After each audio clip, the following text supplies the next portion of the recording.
Buen día. Continuando con el tema de propiedades químicas, hablaremos sobre los cerámicos y la corrosión, cuáles son sus causas y cómo prevenirlos. Primero, pues, también haciendo una breve introducción sobre lo que son los cerámicos, sin la intención de llegar a hacer un estudio exhaustivo. Básicamente podemos decir que los cerámicos son materiales sólidos inorgánicos que son elaborados a partir de elementos metálicos y no metálicos. Normalmente sus enlaces son iónicos o covalentes muy fuertes, debido a eso pues es su resistencia mecánica, su fragilidad, y las composiciones cambian mucho. Hay compuestos eh, de alta pureza y hay otros con muchas fases y bastante complejas y bastante diversas. Los materiales cerámicos en general se dividen en dos grandes partes. Uno, los cristalinos y otro, pues los amorfos. Los cristalinos, básicamente, varios tipos de óxidos, los óxidos de silicio, los óxidos sin silicio, sin silicatos. En este caso hay óxido de aluminio, óxido de magnesio, óxido de berilio, y los que no son, que no contienen óxidos, como los que se mencionan aquí, básicamente ZNS, cloruro de silicio, cloruro de titanio, y se utilizan para elementos de calefactores de hornos y material abrasivo. Por el otro lado, los abrasivos, pues, que son los abrasivos, perdón, los amorfos, que son los vidrios. Hay varios tipos de vidrios. En general, los vidrios son obtenidos a partir de tres componentes principales: el óxido de silicio, carbonato de sodio y caliza.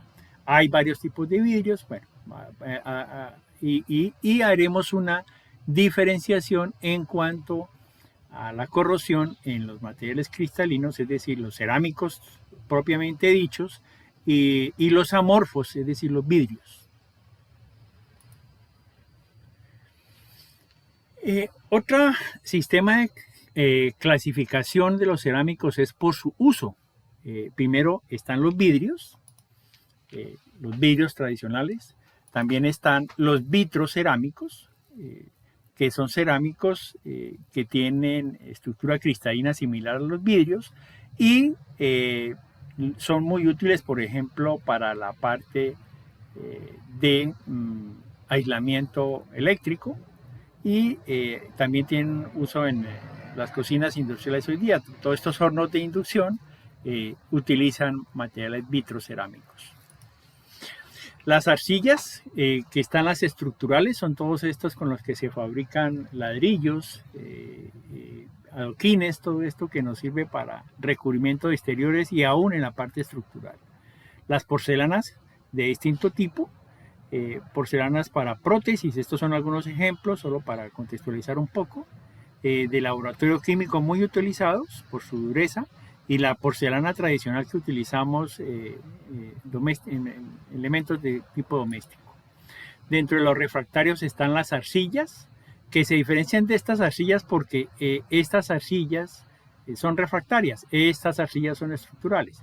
Entonces, por eso estas arcillas están dentro de esta categoría, y con las cuales se pueden elaborar muchos tipos de crisoles debido a su facilidad de conformación plástica inicial y su alta resistencia a la temperatura.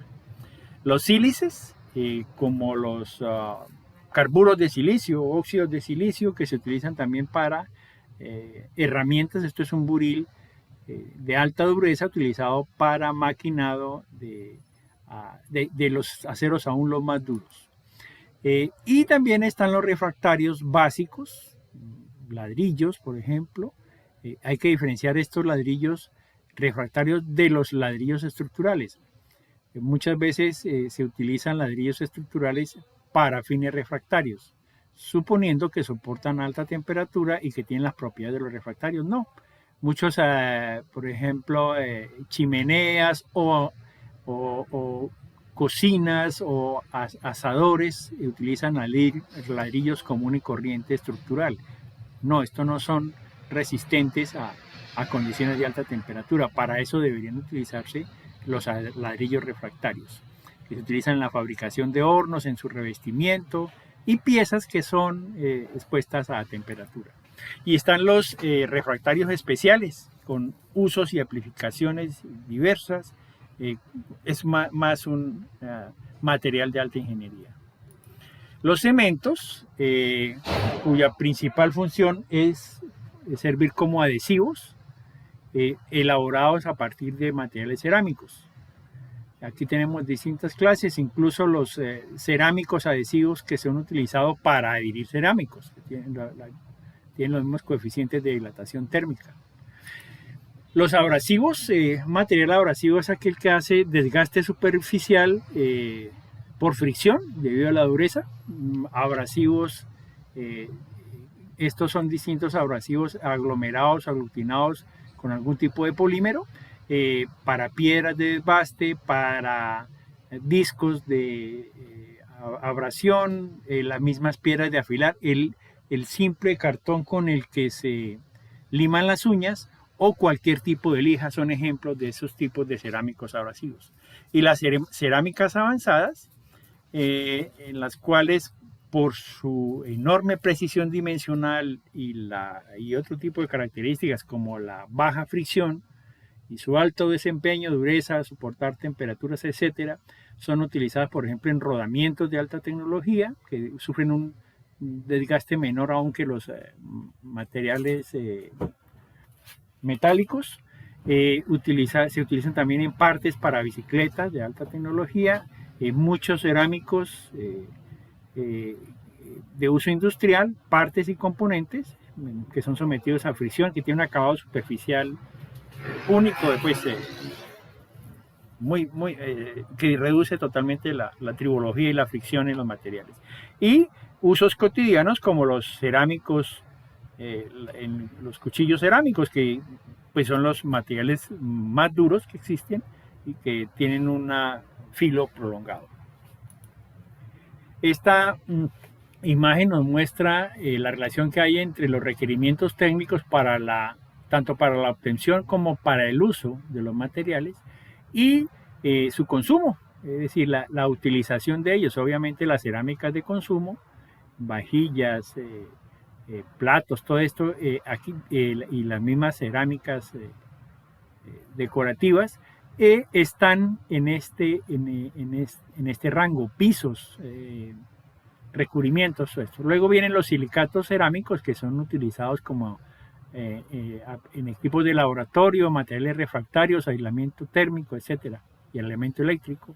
Y los cerámicas avanzadas que son utilizados en aplicaciones de ingeniería y de alta tecnología. Aquí hay una definición de lo que son los cerámicos avanzados. Tienen alta resistencia mecánica, aún a altas temperaturas, resistencia a choque térmico, son aislantes eléctricos, resistencias al ataque químico, a la corrosión, incluso a altas temperaturas. Bueno, no todos, pero siempre son susceptibles de corrosión. Son muy duros, resisten a la abrasión y baja densidad, y lo que comentaba, tiene una muy baja fricción debido a la precisión dimensional que se logran en sus procesos de obtención y los acabados que se pueden lograr en este tipo de materiales. Este nos muestra las funciones que ocupan, algunas posibilidades en el área de la mecánica, de la eléctrica, la área magnética, óptica, química, qué propiedades son aprovechadas en esos sectores del material cerámico, aplicaciones específicas y la relación de varios de esos materiales que cumplen con esos requerimientos. Los cerámicos cubren todas las aplicaciones en el área de la ingeniería de materiales, con la ventaja en la facilidad de su obtención, su economía, su bajo peso, soportar temperatura, condiciones que son aprovechadas en cualquiera de esas aplicaciones.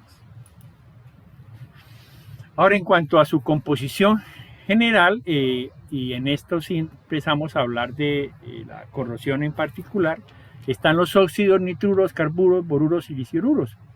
Cada uno de ellos, aquí hay algunas propiedades generales y algunas composiciones específicas. Los óxidos son resistentes al calor, no presentan normalmente problemas de oxidación. Bueno, debe aclararse cualquier material. Siempre presenta problemas de corrosión en las condiciones adecuadas, temperatura, presión, agentes corrosivos, humedad, etc. Pero en general los óxidos no presentan ese tipo de problemas. Y aquí hay una descripción de los principales tipos de óxidos a base de aluminio, de circonio y la óxido de magnesia. La magnesia, que es a partir de óxido de magnesio, y sus principales características. La alúmina como fase intermedia para la obtención del aluminio, pero también pues como producto refractario, tiene resistencia química a ácidos, a álcalis diluidos y algunos halógenos. La magnesia, que se utiliza en crisoles con metales fundidos, para metales fundidos y para la manipulación de gases, tiene una mayor estabilidad química y una mayor resistencia. Cuanto a los nitruros, no son de uso común, son menos utilizados de todos los cerámicos, no son muy resistentes a la oxidación, salvo algunas excepciones, como el nitruro de silicio, y una característica que tiene es su bajísima expansión térmica, 50% más rígidos que el acero, y tiene una elevada resistencia mecánica. Entonces aquí muchos equipos o accesorios para procesos de desbaste mecánico, de procesos de mecanizado, se utilizan a partir de nitruros, igual que los carburos. Entre los carburos está el carburo de silicio como el más importante, el más utilizado, pero tiene una baja resistencia a la oxidación. Está el de silicio, wolframio, titanio, talio, cromo, boro, entre tantos.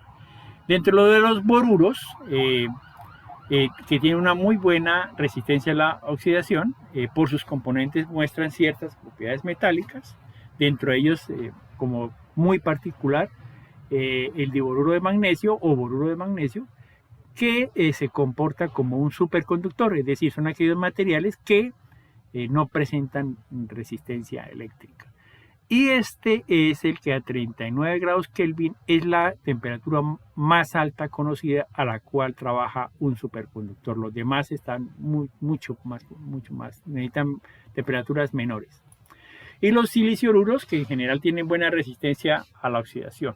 Y se utiliza mucho como elemento calefactor porque soporta las más altas temperaturas. En cuanto a la corrosión, en particular al ser los materiales cerámicos, combinaciones de elementos metálicos y no metálicos, cuando sus componentes son metálicos, en algunos casos se presenta la corrosión por disolución de estos mismos elementos metálicos y son susceptibles de los daños que sufren los metales. Acordémonos que los cerámicos, básicamente su proceso de obtención se basa en la sinterización, en la cual no se llega a hacer un proceso de fusión como tal, sino de unión entre las moléculas.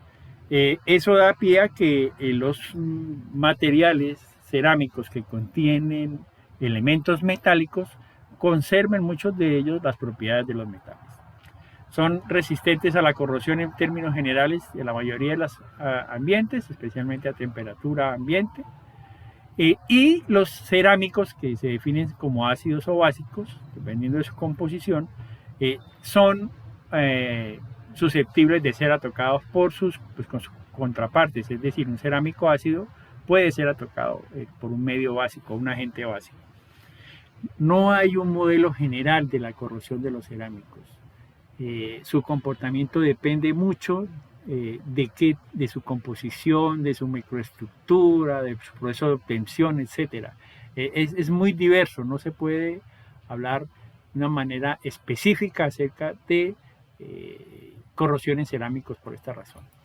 Sin embargo, pues son susceptibles de tres tipos de corrosión en general: la corrosión química, la electroquímica y por esfuerzo. Disolución química, hacer los metales uno de sus componentes; por difusión, es un fenómeno por el cual se presenta obviamente la corrosión. El límite de grano, teniendo en cuenta que aquí estamos hablando del límite de grano en términos no de la granulometría que adquiere un metal, sino del resultado del proceso de sinterización.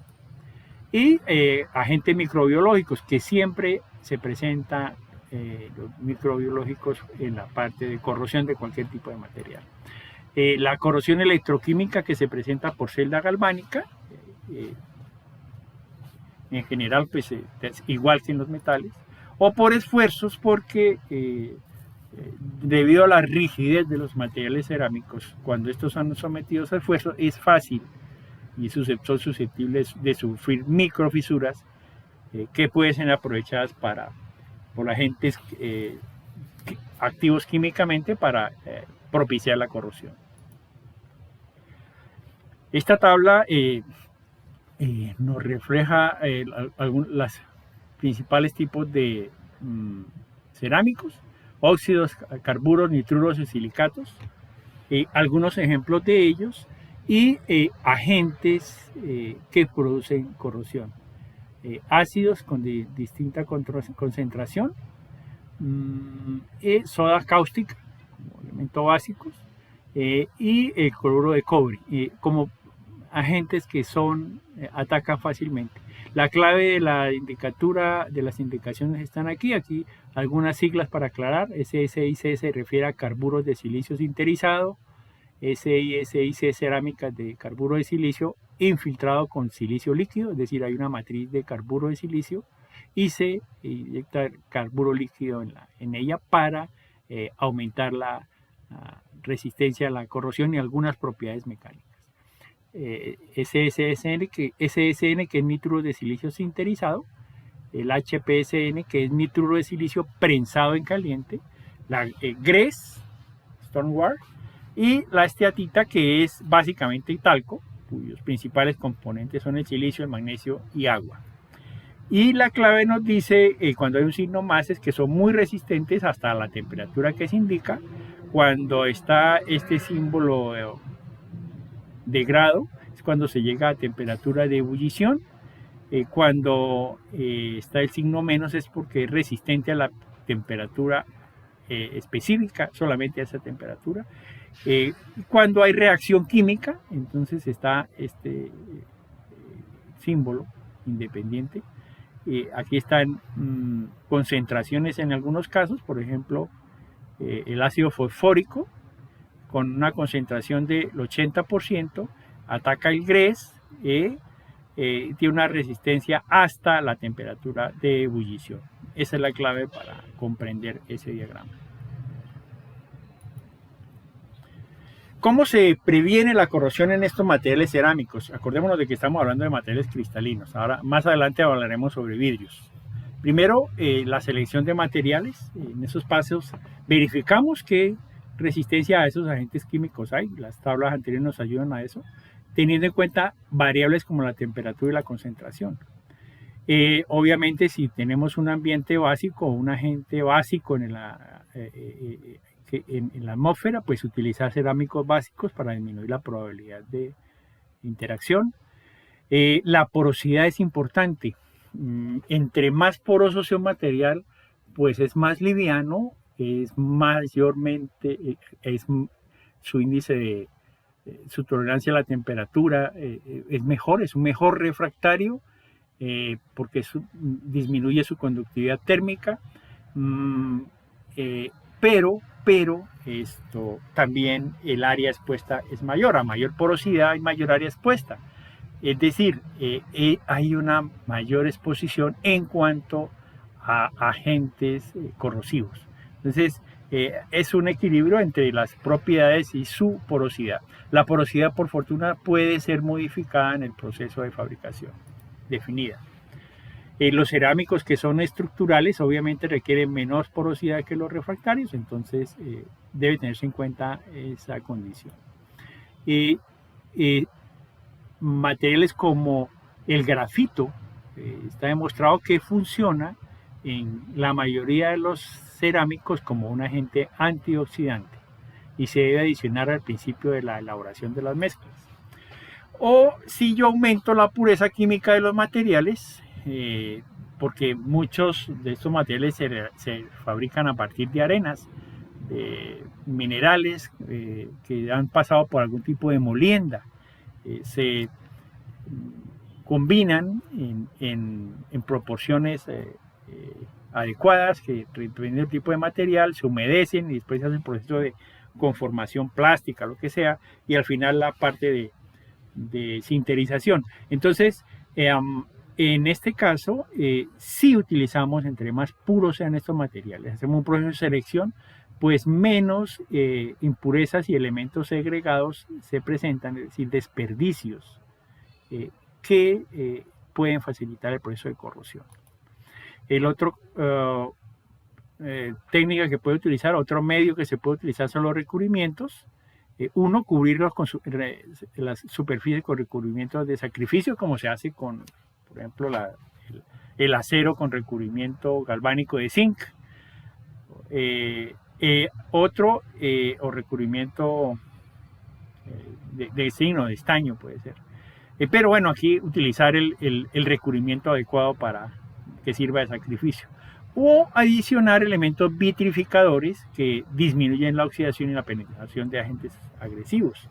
Todos esos cerámicos vitrificables pueden aplicarse sobre la superficie, pues si no afectan el desempeño del material. Y finalmente, el mantenimiento, al igual que en todo tipo de material. Si disminuimos temperatura, humedad, si aumentamos la ventilación o si disminuimos el contacto con agentes biológicos, pues es mucho menos probable que se presenten esos agentes corrosivos. Eliminar deposición, almacenamiento de ese tipo de materiales, agentes corrosivos, funciona muy bien. Y lo otro, que de todas maneras hay que verificar que la degradación esté dentro de los valores, si no, pues empezar a tomar decisiones en cuanto a selección de materiales. Hablemos de los vidrios. Entonces, ahí es un amplio aspecto. Normalmente uno piensa, es una discusión amplia. Hay distintas maneras de observar esto. Una, no es totalmente inerte. Un vidrio, aparentemente, se dice que son utilizados para diversos reactivos, pero no son totalmente inertes. La verdad es que la reacción con los materiales, aún con el agua, es muy lenta, es totalmente lenta.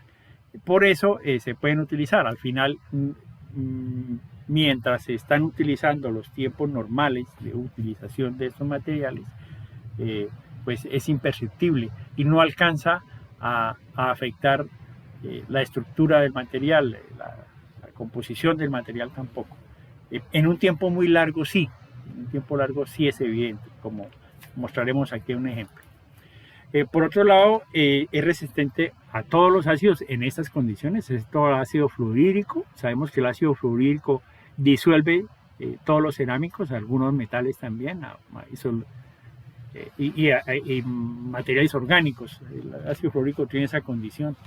Y a soluciones alcalinas frías, pero es muy útil como envase de reactivos químicos por esto, por su base muy baja y muy lenta reacción con agentes químicos de esta naturaleza. Es frágil, poco resistente, pero sus fracturas y sus roturas son muy rápidas. Se llegan a velocidades de unos 100 metros por segundo. En este caso, cuando hay cambios bruscos de temperatura, puede utilizarse vidrio blindado con fibra de vidrio de poliéster, es decir, un material compuesto que le da una resistencia mecánica altísima, casi en algunos casos superior a los aceros en algunas condiciones, y una alta resistencia a la corrosión. Lo que sabemos es que los recubrimientos de vidrio, que también se utilizan sobre materiales cerámicos o metálicos, son resistentes a corrosiones de ácido clorhídrico hasta 200 grados centígrados, ácido nítrico hasta el punto de ebullición, ácido sulfúrico diluido hasta el punto de ebullición y concentrado hasta unos 300 grados centígrados. Lo que comentaba ahorita de las fisuras, cómo se propagan a una velocidad superior a los 100 metros por segundo. Entonces, cuando un vidrio sufre una microfisura, se propaga muy rápidamente. Y cuando hablamos de microfisuras, entonces, que a veces son imperceptibles, también es posible ver su impacto en la microestructura. Aquí hay una condición. Los vidrios, cuando están expuestos a agua, el agua facilita la fractura del vidrio. El fenómeno que lo explica es que las uniones entre óxidos y silicios, entre el óxido y los silicios, que es uno de sus principales componentes, se comportan de esta manera. Separa en iones, en moléculas de SiOH, y por esto es mucho más fácil su fractura. Eso es lo que dice la literatura ya reconocida. También el vidrio sufre corrosión bajo tensión en algunos medios como el metanol, además del agua, y su comportamiento es igual. Aquí pues la única diferencia es que si las moléculas son bastante grandes, pues es más lenta la propagación de las fisuras. Es un tema mecánico, con la presencia de agentes químicos. Aquí vemos un ejemplo de qué tan lenta puede ser la corrosión, la afectación en los vidrios. Esto es un artículo bien documentado y hay un ejemplo. Primero partamos de que son vidrios muy antiguos, elaborados por distintas técnicas, datan del siglo XII. Y este estudio nos muestra lo que sucede. Primero, qué pasa con la composición. Siendo estos el óxido de silicio, de calcio y de potasio, son sus principales componentes. Si el óxido de sodio es muy bajo, entre 0 y 1%, se ha demostrado que cuando sucede esto y cuando estos principales componentes que lo forman, el silicio, el aluminio, el fósforo, son menores al 60% en peso, es el vidrio más fácil que sufra degradación. Cuando es mayor, pues se conservan adecuadamente. Porque lo atacan distintos agentes. Es mucho más fácil atacarlos si estos porcentajes no están en esos rangos. Entonces aparecen picaduras, cráteres, corrosión al final. Aquí hay unos ejemplos. Esto es una fachada, pero ojo, esto es siglo XII. Es decir, sí hay corrosión, pero a lo largo de los años. Hay corrosión química, porque hay reacción con el ambiente. Los agentes del ambiente presentes se presentan estos tipos de corrosión, afectación en la estructura del vidrio. Corrosión por esfuerzo, debido a microfisuras mecánicas que causa el vidrio. El vidrio, al ser un material frágil, cualquier exceso de presión o estos vidrios son sujetos con plomo. Esto es vitral. La técnica lo que hace es colocar plomo en el alrededor y los vidrios se unen por una estructura metálica elaborada básicamente a partir de plomo como elemento de sujeción. Ese plomo puede tener tensiones residuales debidas al proceso de fundición y solidificación, y poco a poco, debido a la rigidez del mismo plomo y el cambio de temperatura, causan tensión en el vidrio. O las mismas tensiones internas debidas al proceso de solidificación del vidrio, porque recordemos que el vidrio es el resultado de un proceso de fusión. La corrosión microbiológica es favorecida por la humedad y algunos aglutinantes que se utilizan tanto en su elaboración como en los sistemas de fijación. Esos aglutinantes orgánicos favorecen la interacción de los materiales biológicos, pero en términos generales nosotros podemos hablar de que la corrosión ataca muy levemente al vidrio. Veamos, estos son vidrios que tienen 800 y 900 años. Entonces, el efecto, a pesar del tiempo, ha mantenido, y obviamente hay algún efecto en su estructura y todo, pero pues es esperable después de tanto tiempo. Es entendible. Para la corrosión en vidrios, pues también debemos hacer una selección de materiales.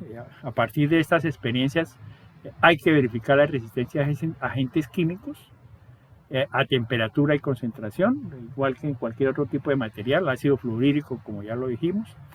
Y nuevamente la pureza química en sus componentes es una variable a tener en cuenta. en los procesos de fabricación. Hoy día los vidrios industriales son de altísima pureza y con los más altos estándares. Y temas como espesor del vidrio que se va a utilizar en función del esfuerzo mecánico al cual se va a ver expuesto. Los procesos de recubrimiento, ya estos son recubrimientos demostrados, resinas poliméricas para proteger vitrales que se degradan por corrosión atmosférica, recubrimientos tipo gel con adiciones de titanio y circonio para proteger contra corrosión en medios alcalinos y recubrimientos de fosfato de plomo para mejorar la durabilidad en fluoruro de metales pesados. Finalmente, el mantenimiento. Ya sabemos los agentes que son causantes de la corrosión, así sea a largo plazo, pues disminuirlo. Tema de temperatura, humedad, ventilación, limpieza, todo el tema de control de agentes biológicos. Si se hace esto, pues el vidrio tiene una mayor resistencia más allá de la intrínseca que él de por sí ya tiene. Con esto concluimos la temática de propiedades químicas. Muchas gracias.